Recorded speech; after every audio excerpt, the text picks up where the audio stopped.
I'm going to pass over to Fred at this point. Now, Fred Deakin, who is the chairman of the Cornwall Astronomy Society, and will be giving his talk this evening on automated astrophotography and everything to do with that. So let me just get you on the screen here, Fred, and then we'll get going. Here we go. Perfect. Thank you very much, Ben. Let me just get myself sorted out onto here a second. That's all looking good. Right, good evening, everyone. As Ben has said, my name is Fred Deakin. I'm a very keen astronomer and astrophotographer. Astrophotography is the art, and quite often it is an art, of imaging the night sky. I'm also chairman, as Ben said, of the Cornwall Astronomy Society. Tonight, I'd like to give you a very short glimpse of how my astrophotography is done through the automation process, and in particular, how automated astrophotography has changed the lives of many busy people like myself. Unfortunately, I have to work full-time, and many people like me have limited time for their hobbies, especially if they're done during the night. For instance, I can't stay up all night when I've got to make a crust during the daytime. Now, I'm sure when you hear this, that it's going to be fairly quick slides as I go through. It is quite a complex subject, but I've brought it down as far as I can, I think, for a fairly short one tonight. But I think you'll understand why us night sky imagers do our imaging the way we do when I've finished. Now, I do have a Facebook page and a YouTube channel. There you can find videos and articles that not only support what I'm going to be talking about tonight, but also I've got many tutorials on how to take images, different ways to do astrophotography, even how to process your images after you've taken them. I've moved more from astronomy to astrophotography about 10 years ago, so I've got a bit of experience now. And during that time, I've learned a lot. As always, I've learned by my mistakes rather than my successes. And believe me, there's been a lot of mistakes. But it's got to the stage now over the last sort of 3 or 4 years where I'm really reaping the rewards of spending so much time learning and going through those mistakes. I will start with a very brief bit of history on how astrophotography has exploded as a hobby in recent years. Then we'll go through the basics, what is actually needed to take a photograph of a target in the night sky, and moving on, I'll give you a brief description of what equipment I use, including the software and the order that's taken to create pretty pictures. Lastly, I'll show you how to put everything together. We can see how the photographs are taken, how it's possible to take complete sets of images all through the night and still get a good night's sleep. So if we start at the beginning, over the millennia, people have always been looking up at the stars. Astronomy as a science, especially at its complete primal level, is the easiest science of all, because all you need to do to study it is look up.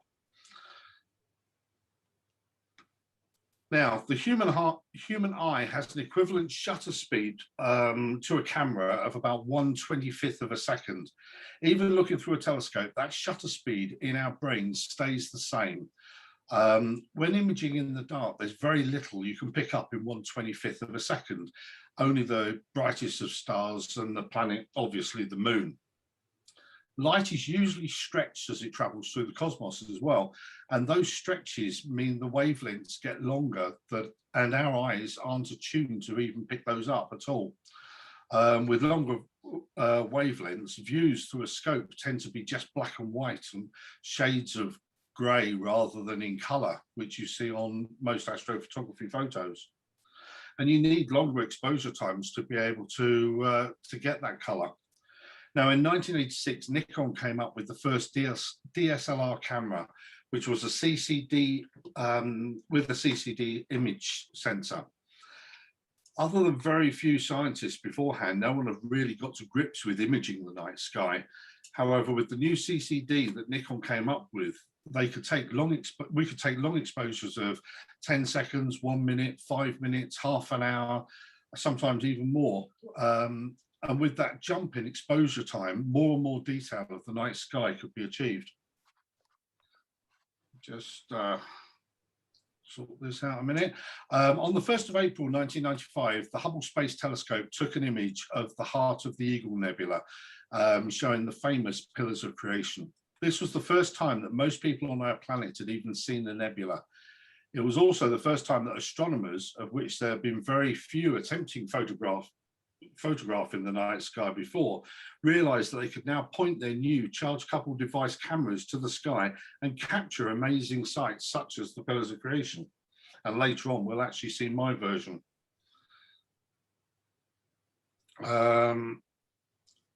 Sorry, screen going a bit funny. Since about 2004, there has been an explosion in people wanting to do astrophotography. And in most of it, in the early days especially, it was fueled by the images of the Hubble Space Telescope. In the last 5 or so years, there's been almost exponential growth in the hobby. And for the first time, astrophotographers have now taken over in numbers to regular astronomers, which use eyepieces to look and see what's up there. There is no doubt of what you can see through the eyepiece is a lot more personal, but it's not as detailed or spectacular as views from long exposure images. The only problem which blights both camps is that, unlike space telescopes, which are above our atmosphere, we are looking through a big, constantly changing lens.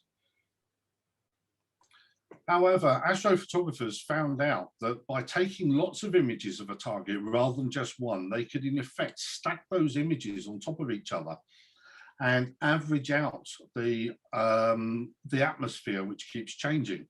They could actually cancel out most of the effects of the atmosphere, and there came another vast leap for imaging in the heavens. I don't know whether you can see this very well, but you have got a very noisy image on the single frame. There's not half as much detail, especially if you zoom in, as if you just stack sort of 15 frames together, which I did for this example. So let's take a brief minute to work out what's needed to take a long exposure images of the night sky. Firstly, and most important, is a telescope or camera mount. Now, I say that's more important than the camera and the telescope itself, because it really is the thing that makes everything work. The Earth rotates, creating days and nights, and the skies, because of that rotation, move in a large arc from east across the south to west. It was a problem to track against this movement until the German Equatorial mount was developed. The Equatorial mount compensates for the Earth's rotation by having a rotational axis parallel to the Earth's axis of rotation. This was actually developed many, many years before by astronomers, but now as the astrophotographers, mount of choice. Next, and it really is secondary to the mount, is the camera itself. Now, it can be with proprietary lenses or more commonly using a telescope as a lens. These cameras are usually connected to a shutter release cable, or used to be, but now, especially for automation of astrophotography, has to be connected directly to a computer, which does all the work. A focuser is the next major thing, and again, recently these have moved from manual twist knobs to motors being fitted straight onto them, so the computers can take control of the focus itself, and we'll see that a little bit later on.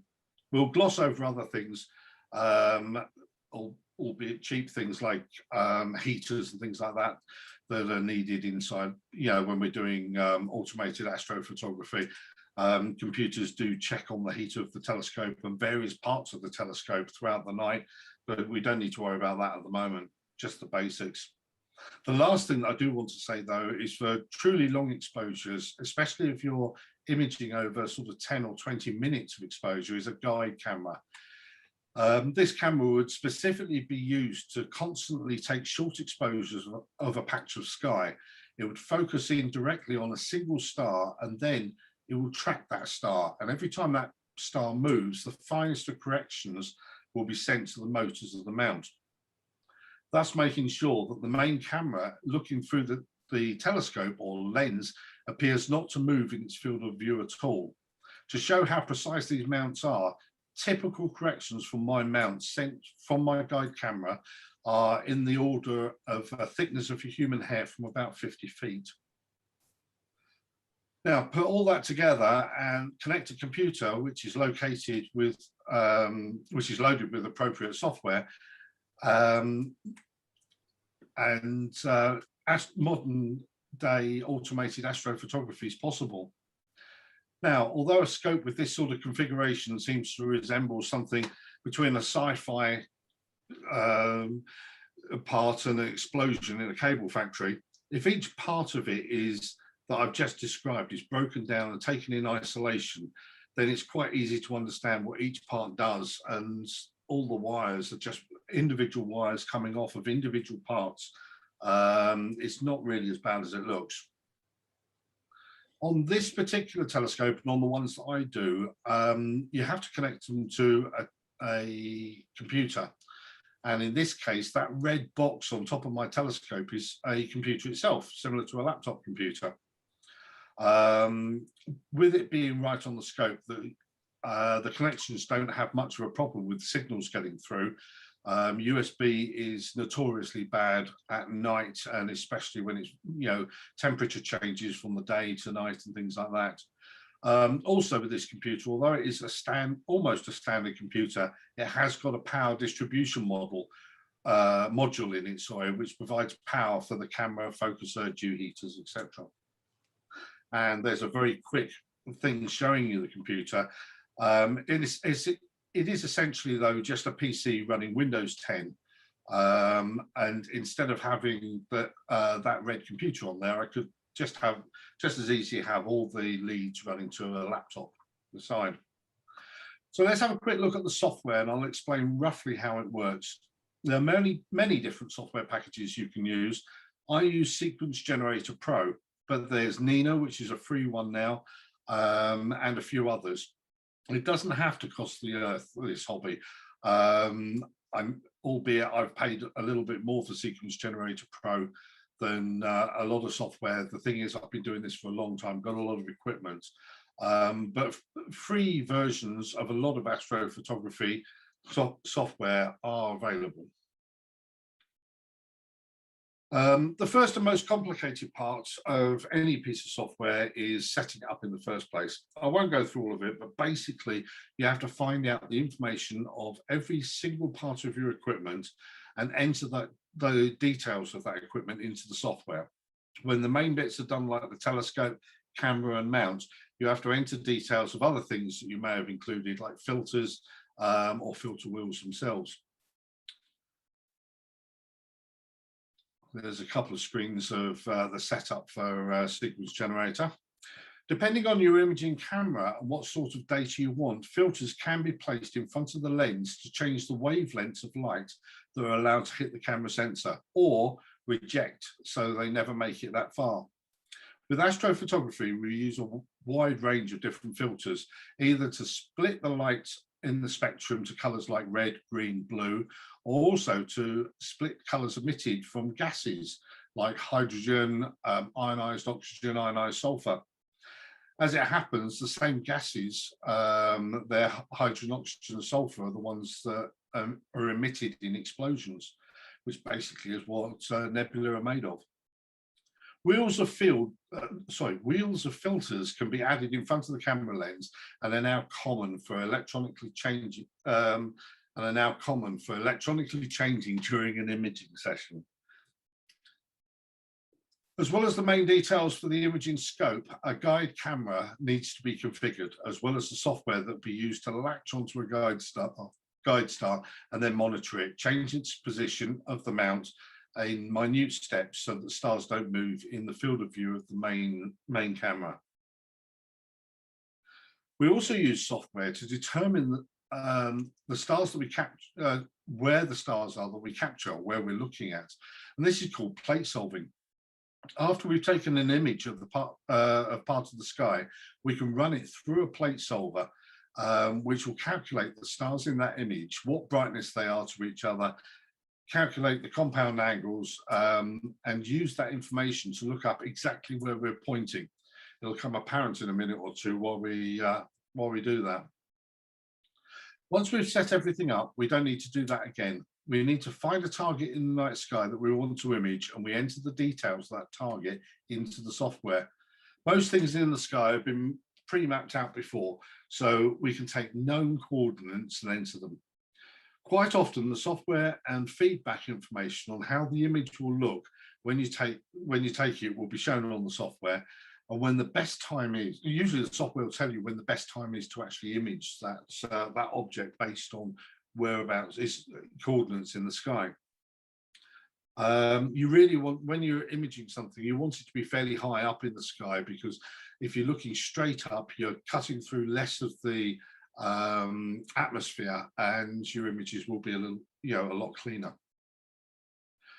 So what we do is we come up with we're presented by the software when we want to put in a target, a list of blank cells, and all we do on this is fill up that list with what type of filter we're using, what exposures we may be using, whether it's 5 minute, 10 minute. You can use preset exposures or make them up yourself. And that's pretty much it. You list those in order of what filters, what exposures, and everything. And you've got to, on here you can see I've got repeat 10 on each one of these exposures. This because, again, I'm going to be stacking my images to reduce the noise, reduce the effects of the atmosphere on my final image. The software will then check that sorry, I'm moving forward a bit too fast. The next thing is to actually run the program. And what will happen, everything will happen in a certain order. The first thing that the software does is it will check the hardware is switched on, working, and it's able to send information backwards and forwards within the, back and forwards to the software from the mount, whichever cameras you're using, the dew heaters, the focuser, etc. If there's a problem at this stage, it's usually because the leader's fallen out or not pushed in enough, or the item's not switched on at all. If that happens, the software will normally just bug out. We can configure it to send us an email or a text or something like that if we're not in the vicinity of the software right from the word go. So the next part of the order.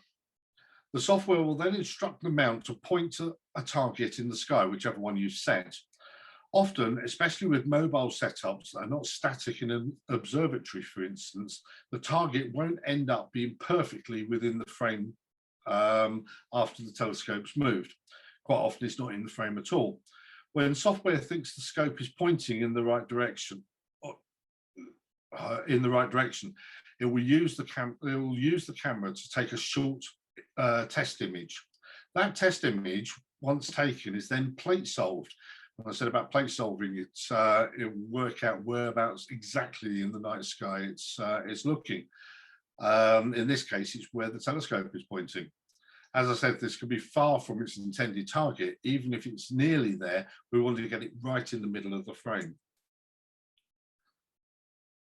Once the software knows where the telescope is pointing, it will send corrections to the mount to change the telescope direction, take another test shot, and keep doing it until the exact position is found. The software will then set up the guiding software, which will find a star and track onto it. If autofocusing is set, then it will go through a focus routine. This is done by first moving the focus motor, a set amount, and then taking an image. The image is then analysed by the software to measure exactly how tight and bright the stars are in the image. It continuously takes images and measuring the focus until it has created a V-curve, so it goes right through from one side of focus to the other. From that, it can work out across from being out of focus on both sides of the graph and knows exactly where the critical focus point is. It moves the focus motor to that exact point, and then there we have it, perfect focus. We're now pointing directly at the target. The target is now in focus. The guide camera is tracking the object. The software is now taking images according to the filters and exposure times listed out. What I'm going to do is actually show you this, not in real time. This is 20 times sped up. But this is a video I took of my telescope after I told it to image this this object. It's given me a test image in the middle of the frame there, and I asked it to actually image, and you'll see it moving the telescope, trying to plate solve, then setting up the autoguider and focusing. So at the moment, it's just moved the telescope. It's trying to find where it is, found where it is. It's failed slightly. So it's moved the telescope and already it's found it. This is sped up, like I said, but gives you an idea.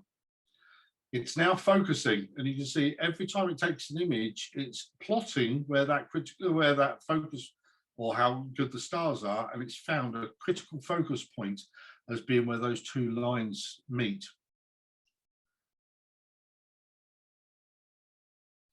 Next is setting up the autoguider, and what it does is it goes through a diagnostics routine first of all to double check where what angle the camera is working at, and whether the camera is actually set up right, whether the telescope is able to move, etc. And there we have it. Now it's starting to take images. And like I said, it's sped up an awful lot, but you can see the images slowly coming up on the screen. And once it's done, you can set that all night, and it will just change the filters, refocus every now and then, and promptly in the morning after you've got up, you can just find a whole load of images. Sometimes long exposures, 20 minutes is not unheard of, in fact, very, very common. So I'll stop that now. Try and stop that now. There you go. Let's go back. Here. Often you don't have to just have one target throughout the night. You can have multiple targets in a given night, and you can get a group of cells for each target, which you can fill in with what exposures you want. Targets do have to be carefully decided on beforehand, as they do need to be in the right position in the sky when you want to try and image them. However, even with multiple targets, you can set up the software to do everything automatically. It will continue to monitor the images, the focus, the positioning, and even the heaters and things like that. If it finds something amiss, then it will do its best to correct it. And if not, and it can't correct it, the program will then either send out a very loud beep, which is my preferred method. My telescope room with that I put a computer and talk to the telescope itself. It's right next to my bedroom, so it wakes me up every time. It can send an email or a text to say something has gone wrong as well, and then you just need to get up, go and see what's wrong and sort it out. If everything is set up correctly and clouds don't roll in, though, an amateur astrophotographer can usually go to bed knowing that when they wake up, they will have a collection of frames. Also, as the images have been plate solved, it's actually possible, and indeed very, very common, I do it all the time, to take exposures over many nights, allowing for more and more detailed and perfected images to be taken. I have often, and would even say it is normal, to take images over days, weeks, and even months on a single target. Now, I'm not affiliated with any of the following, but the approach I take to the software and the accessories on the telescope is very similar and or identical to ones that are popping up now for the general public to try their hands at, automated astrophotography like roboscopes, iTelescope, Insight. You can literally log on and you pay your dues, and then you can use the telescope exactly the same way I do. This way you can be miles, hundreds or even thousands of miles from the actual telescope you're controlling. I have a few times imaged using telescopes in Spain, Australia, New Mexico, and it's just the same as if I've got mine outside, except the weather's better, the skies are usually cleaner, and I get to see images of things that quite often in the southern hemisphere that I don't get to see up here. If you want to try your hand out at remote automated astrophotography, then why not search for one and try out the hobby for yourself. I also, as I've said before, I've got my Facebook page and YouTube channels, so do look up those. It's called Fred's Astrophotography. There's details of some of my imaging sessions, how to add things like focuses to your telescope, and how to change your setups, upgrade your things, and of course, pretty pictures. On the subject of pretty pictures, which is half the reason why I do this this hobby, really. I'll show you a couple of mine. Now, this one here is the Eagle Nebula. This is my version of the Hubble one that you saw earlier. Now, one final thing before I show you all of my, I'll show you a lot of my work. I have, with the support and help of the Cornwall Astronomy Society, started up a project to obtain dark sky status for the area of Cornwall known as the Lizard. It's a project that's expected to take about 3 years. The idea is to gain accreditation from the International Dark Sky Association. And hopefully it'll be a place where astronomers, astrophotographers, as well as nature lovers, protectors, scientists can work and play in an area where light pollution will be monitored and controlled. Many people have lost the ability nowadays because of light pollution to see things like the Milky Way with their bare eyes, and with small telescopes to be able to see some of the sights I'm showing you on here now. But we'll be helping to bring that back to at least the people of Cornwall. Now, this particular image I'm showing you here is quite interesting because I took out the stars. This is the, I forgot what the name of it is, Crescent Nebula. And to show all the detail in the crescent, I took the stars out of it. It was quite stunning, I thought. Yeah. This is actually one that I took a fair few years ago, but I reprocessed fairly recently. Anyway, thank you very much. This has been a privilege to have been invited this evening. I hope you take away something from this brief introduction to my passion. And if you've got any questions, then please feel absolutely free to ask them now. Thank you very much. Brilliant. Thank you very much, Fred. Super talk and really, really interesting. So I think we've had 1 or 2 questions come through, which I'll get to in just a second. As we mentioned at the start, if you have some questions, do post them in the chat. If you'd like to ask a question by turning on your microphone, just let me know by popping that in the chat, and I can come to unmute there. So I guess well, let's just jump. I've got a few questions myself, but let's jump into the ones we've got here. So let's see. Well, Roger's come up with one about amateur and highly sophisticated software. The software, most of the software that I use, is really just a front end. It looks more complicated than it really is. Okay, all it does is look after the drivers. So every part of a telescope, whether it's a focuser or the camera itself or the filter wheel, they've all got drivers. And what it really is a front end to those drivers.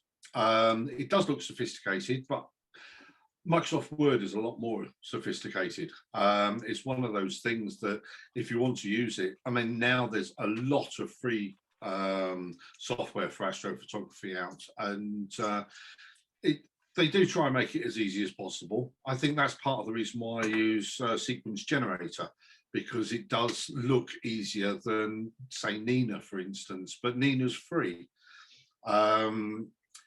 Yeah. Does professional kit do much the same? Absolutely, exactly the same. It's just better kit.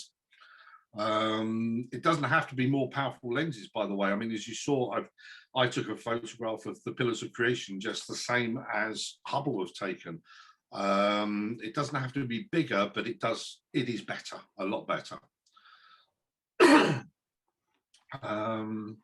Yeah, does that answer that one, Roger, pretty much?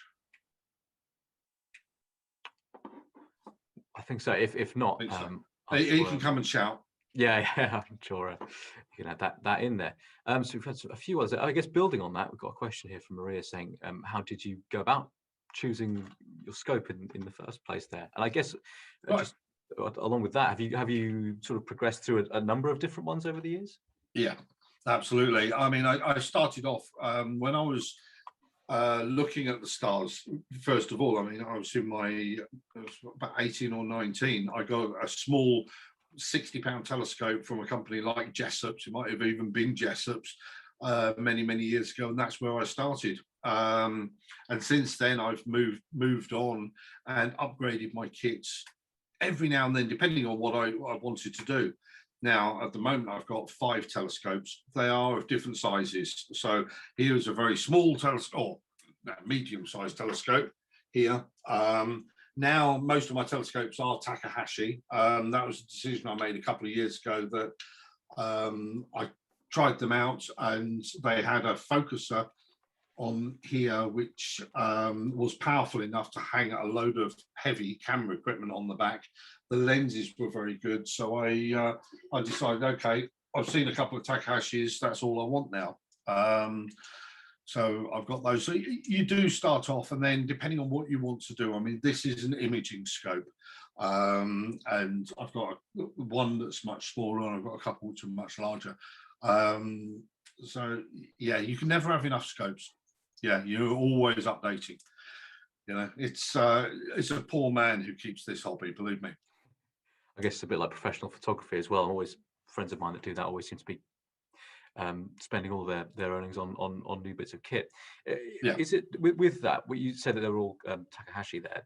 Does that affect? Is it other bits of kit you have to buy that have to be of the same brand? Same quality? Yeah. Not really. No.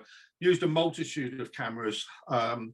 Whether it's a DSLR, you know, £100 camera or £1,000 camera, it's the mount is probably the worst thing. I mean, that's a very expensive mount there, and the ones that I use now. But again, that's something that I've upgraded as time's gone on. It's not something that I've just sort of jumped out and bought.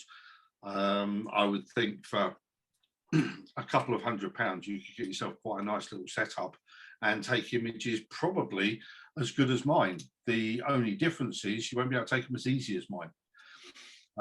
You'll be very frustrated and sort of having to play a little bit for it, but you can do it. You know, I know people who've got really the basic of equipment and come out with spectacular images. Yeah. I see one here saying people are puzzled by images that show a bit of the local landscape at the bottom, plus a multitude of stars. Surely you need longer exposure for the stars for the landscape, don't you? How's it achieved? It's actually achieved by the stacking process. Hope you don't mind, Ben. I'm just sort of jumping in. Yeah, go for it. Go for it. What you do is take long exposures of a part of the landscape. And what you'll do is once you've stacked all those together, so your stars are looking beautiful, you'll see this blurred pattern at the bottom where your the image you've taken, you know, the landscape is. What you do is you just take the landscape out of one of those frames and put it in. Sometimes you can do some light painting, so you can actually have someone in the frame, for instance, then get a torch and just flick the torch across on that one thing. I can even show you actually. If I find it a second, this one right at the beginning, actually, this was this one here. Okay, as you see, that's St Michael's mount there. I did nick this, by the way, off of the internet, but I put it all together myself. This is a thing of the Milky Way that I've got. This was a daylight picture of St Michael's Mount, and just for literally a pretty picture, and so I can put automated astrophotography on there. It was just one frame pasted on it, where you're right, the stars there, those were good 5-minute exposures on everyone. So you need to have a bit of editing mastery to be able to. Yeah, as I said at the beginning, art. Now there is a difference. You mustn't.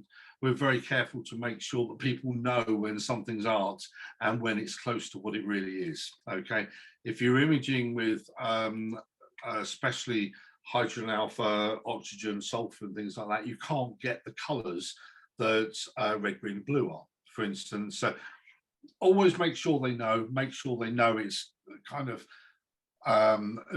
been, you know, it's fake, but it's not, if you know what I mean. Yeah, that's good. I guess it's important to keep the I guess the integrity there of knowing That's right. when Yeah. it's not and when it is. I know that there are a lot of people, especially there was one guy which took a photograph of the. Take this one down a minute. I don't mean you can see it. This is that comet Neowise. Sorry, all you can see is the screen, isn't it? Okay, I think yeah, there you go. That's good. Yeah. All right. Now that's the big comet that came around last year, and he took what looked like the best image you've ever seen of it. And we found out that he'd actually painted little swirls inside it, and he tried to make out that it was real, even though it was debunked and found out that it wasn't. If right at the start he said, I took a picture of a comet Neowise and I've enhanced it or changed it or something like that, we would have said it was absolutely fine. You know,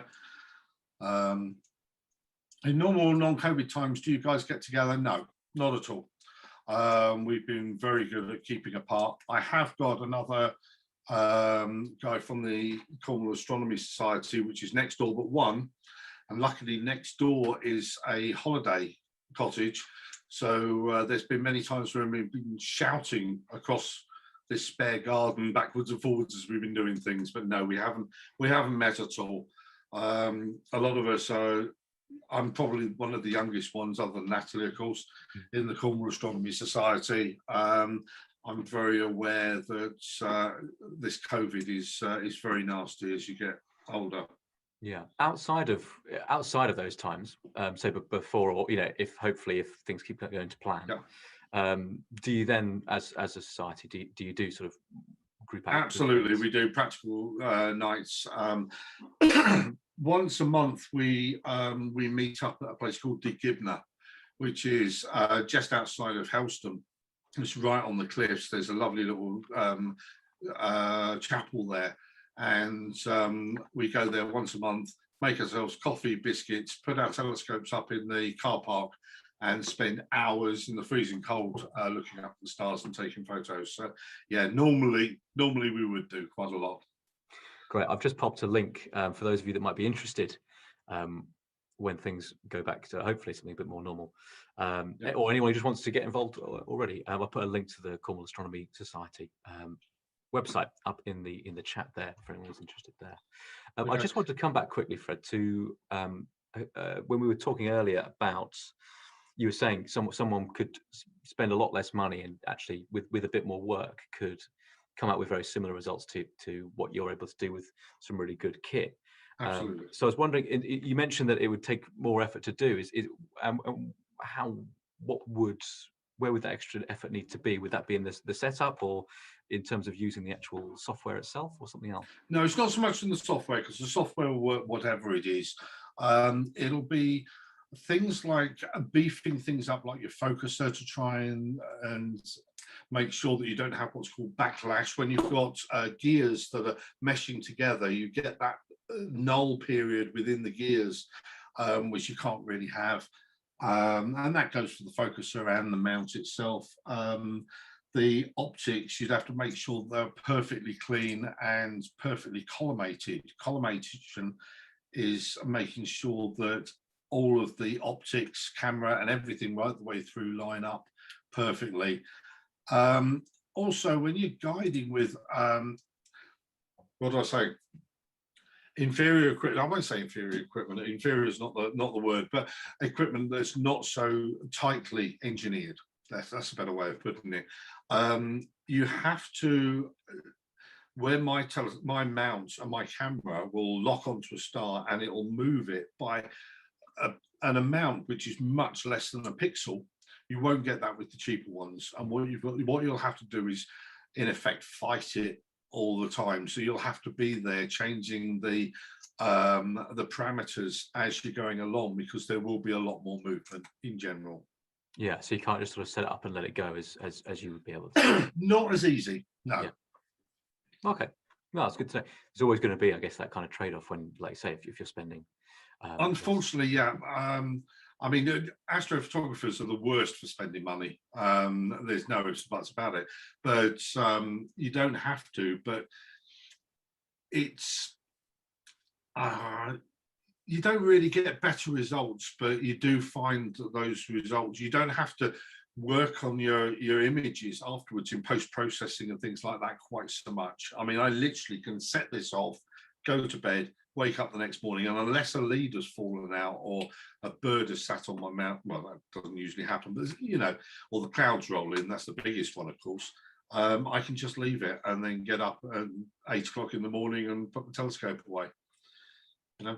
Yeah, that's great. That's so convenient. In terms of, you mentioned sort of the clouds rolling in and things like that. I was also wondering myself about light pollution. Do you have to do this kind of stuff away from, say a town or village, and be out in somewhere a bit more remote? You don't have to.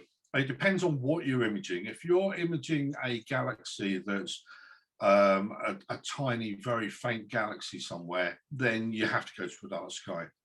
If you want some of the big, large nebulas that are around some of the double stars, the star clusters and things, I know people in Las Vegas, in the heart of Las Vegas, who do imaging, and in London as well, and Birmingham. You can do it. Dark skies, though, is where you can go for the really deep objects and do things. But I mean, the biggest source of light pollution actually is the moon. If you're a deep sky imager, the moon is a nightmare. But on moonlight nights, I'll image in wavelengths that the moon doesn't affect, like hydrogen alpha. Okay, I know that the moon could be full and I could be looking at something just sideways from the moon slightly and imaging hydrogen alpha, and you'd never know that the moon was up. However, I could be pointing the completely wrong direction. If I try an image in blue, it'll just be washed out. So you kind of get to know after a while what you can and what you can't do. But there's so much up there of different types of things that you can image, different, you know, every object you can image in a different way.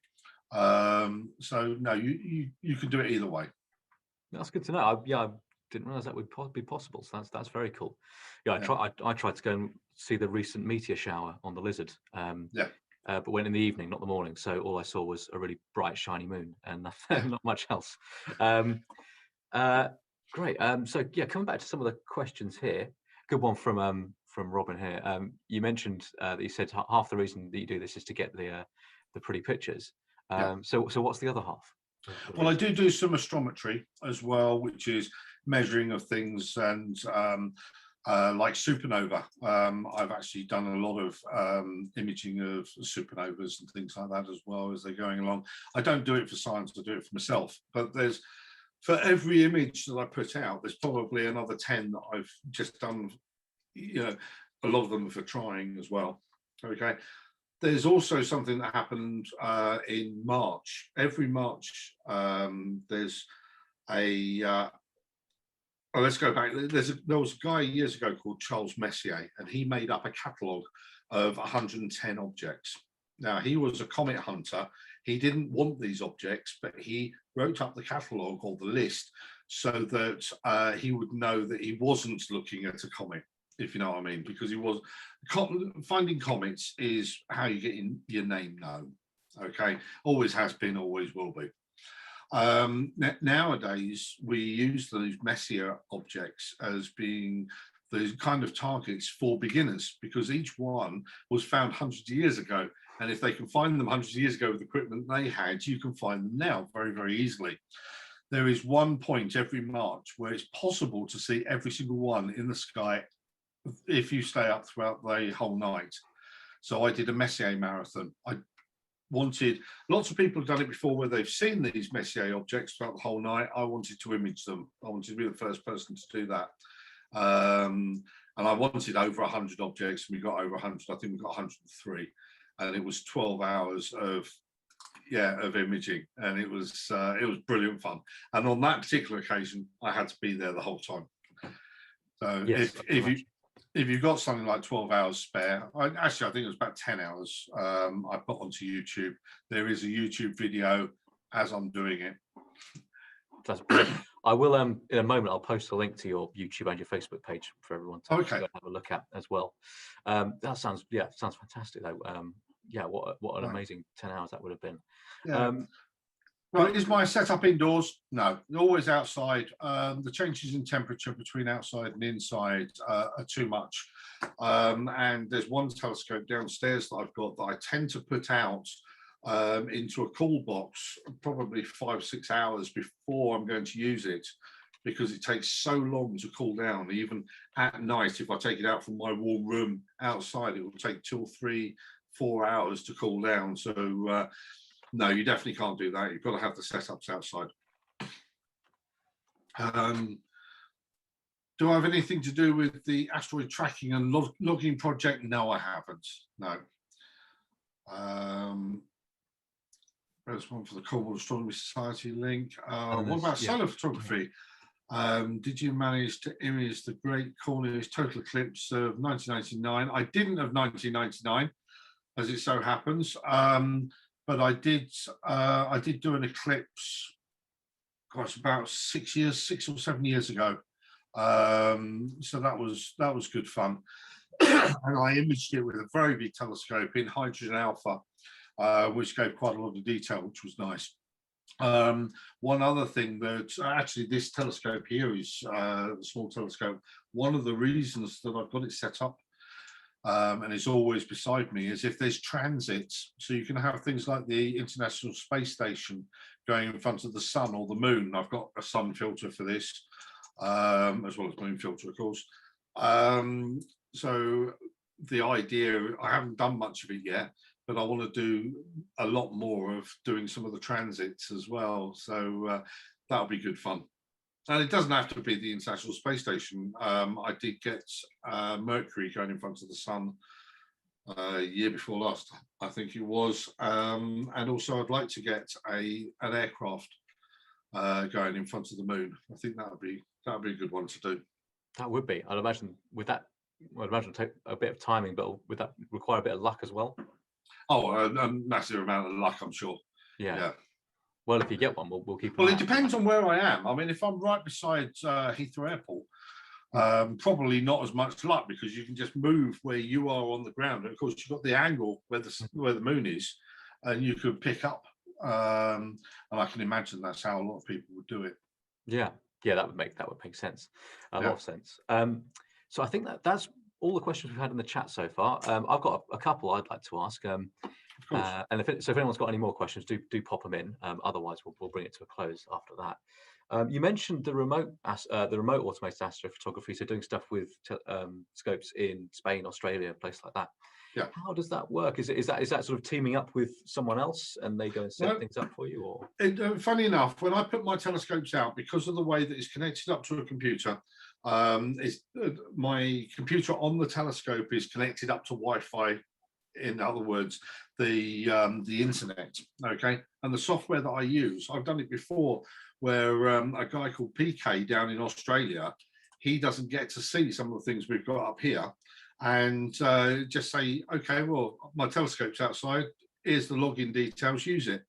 And he can use the telescope up here, and it's exactly the same. We can use a telescope down there as well.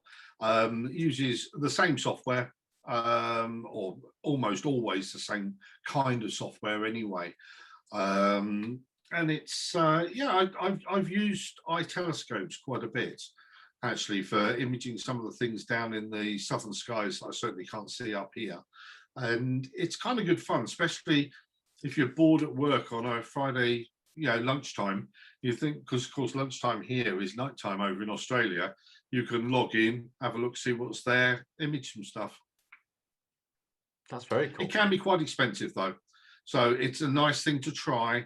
It's a nice thing to have some credits, so that if something does happen, like a new comet or whatever, you're ready. You can just log in and do it. But to do it all the time, it would be a very, very expensive way of doing the hobby. Yeah, and it sounds pretty expensive in the first place. So yeah, I know. That would be tricky. I had another question from Roger or Robin here.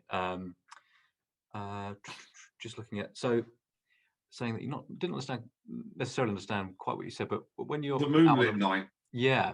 For other things other than the light there, what kind of things can you start? Well, the thing is with moonlight is basically sunlight.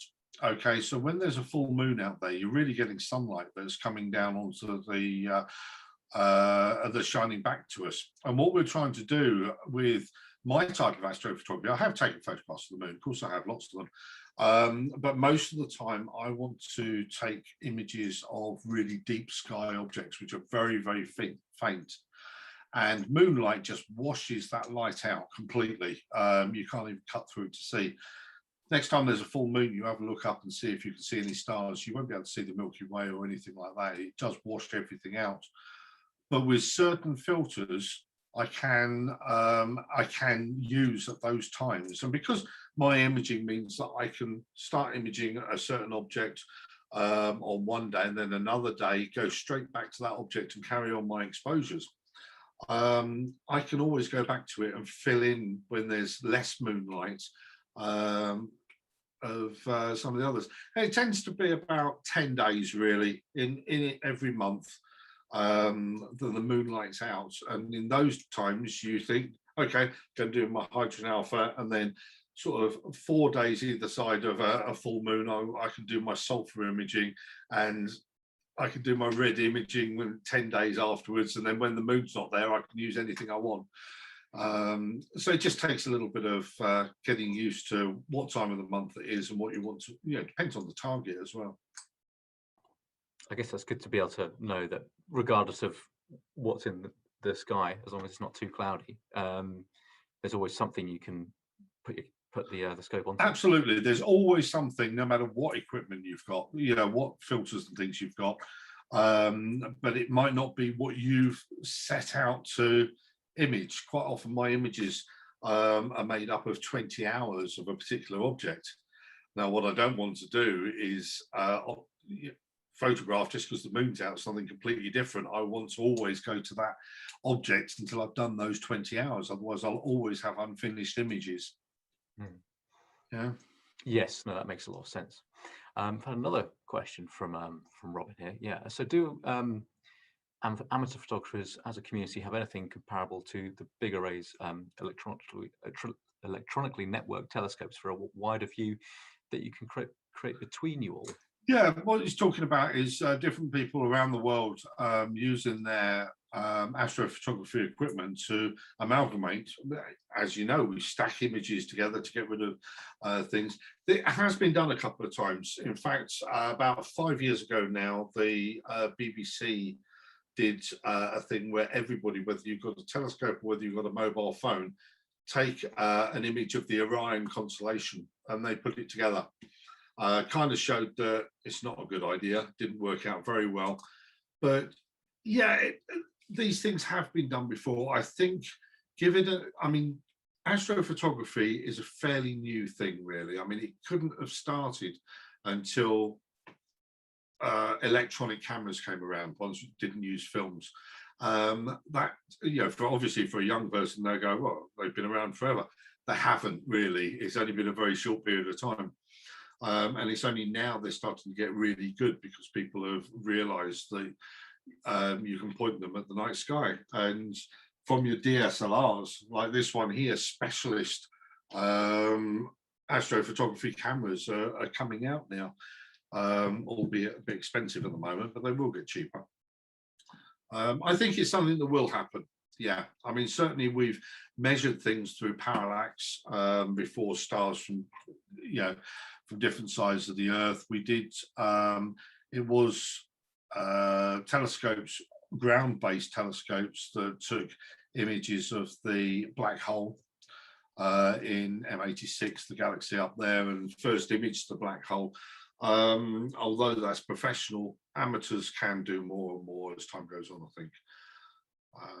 So quite possible that we will do properly for science in the future.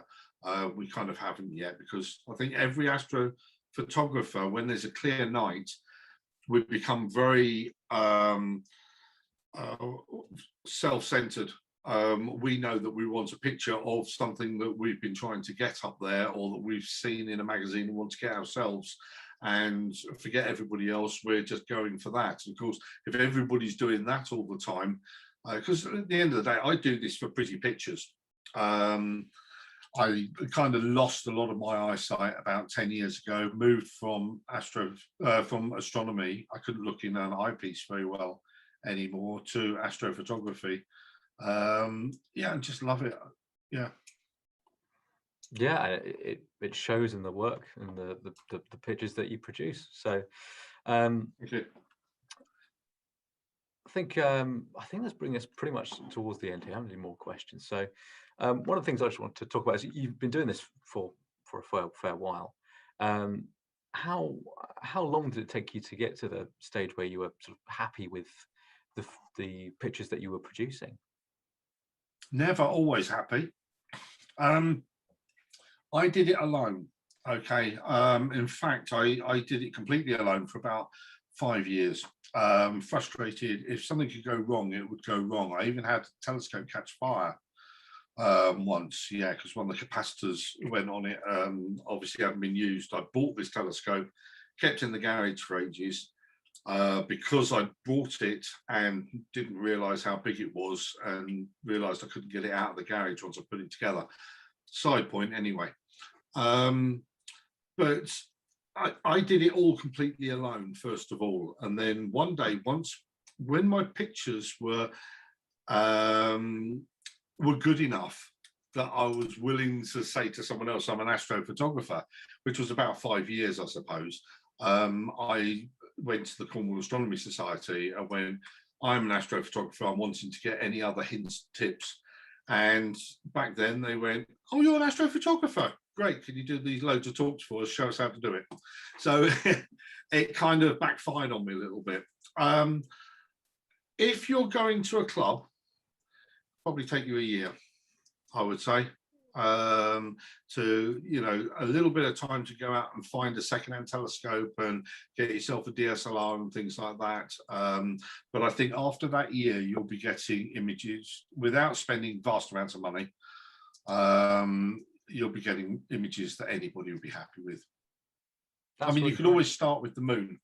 I mean, the moon does come up absolutely fantastic if you're taking images with it, even through the most modest of equipment. And the same with a lot of star clusters and things like that. And then just work your way up as your experience goes up. There's too many people that will spend loads of money and try and jump that experience thinking that money will take them further. I've done that and it doesn't work. So you move with your experience and you start imaging the easy stuff and then work on to more and more complex things as you go along. And the best way of doing it, go to a club, find another astronomer and say, have you imaged the Crab Nebula? If so, what did you find easy or bad with it? Can you give me any hints and tips? The easiest way of doing it. It saves you a lot of time and money. Yeah, that's great. That's good as well, because I was sort of angling for that, to finish that by saying, you know, if you want to find out more, get involved, or just find out more things. Yeah. Go along to the Cornwall Astronomy Society, for those of you based down here. Doesn't have to be our club, it could be anybody's. You know, as long as get together and speak to someone, try not to stress about it on your own, because you do when you're first out there. You don't understand why your images aren't coming out properly. You know, what's going on with these streaking stars, or my mount's pointing the wrong way. There's always someone. I mean, we've got a lot of knowledge of the Cornwall Astronomy Society, but there are other ones as well. Yeah. Fantastic. Well, thank you very much for that, Fred. Brilliant talk, some really great answers to questions. So what we do at the end here is we ask everyone, everyone will get a notification asking you to unmute, and we just do, we try and do a Zoom round of applause. So if you're happy to unmute yourselves and do that, we'll just say, thank you, Fred, for your talk today. Well, thank you very much as well. I mean, you've been part of it with the questions, so that was great.